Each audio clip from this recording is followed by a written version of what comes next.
I'm a coffee drinker through and through, so when I first had Earl Grey tea in a scone, I was more than a little skeptical. But you know what? It works, and it's delicious. So today we're going to be making some Earl Grey lemon blueberry scones. Let's get into it. To make these scones, we're going to start off with the dry ingredients. So to a large bowl, add 2 cups of flour, a half cup of sugar, 2.5 teaspoons of baking powder, and a half teaspoon of salt. Mix together until there are no lumps or clumps, and then set aside. Next up are the wet ingredients, so I mixed together a half cup of buttermilk because I actually had it in the house for once, 1 large egg, and 1.5 teaspoons of vanilla. If you don't have buttermilk, heavy cream mixed with a little lemon juice will also work for this recipe. Anyway, mix well and then set aside.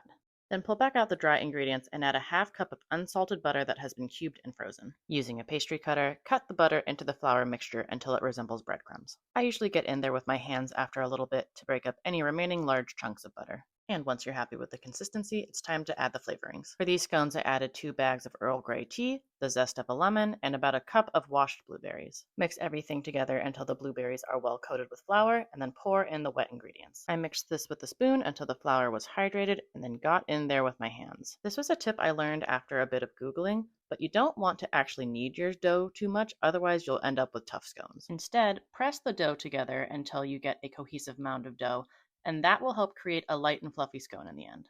Anyway, once the dough started to really come together, I pressed it out into a circle, cut it into 8 even triangles, transferred them to a Silpat lined baking sheet, and then popped the baking sheet into the fridge to chill for about 20 minutes. After 20 minutes of chilling in the fridge, I brushed the tops of the scones with some heavy cream and then popped them into a 400-degree oven to bake for 25 minutes.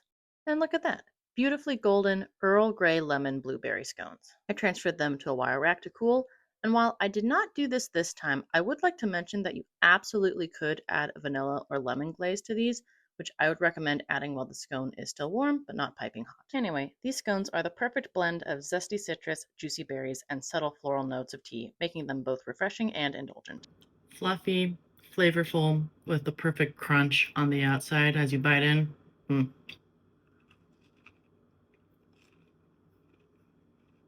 A good scone just really hits the spot. The Earl Grey is more of a background flavor. You do get the hint of lemon and the blueberry more, but all together, it just makes for a really wonderful and delicate flavor combination. I am incredibly happy with how these turned out, so I'm going to go finish this. Let me know if you make these.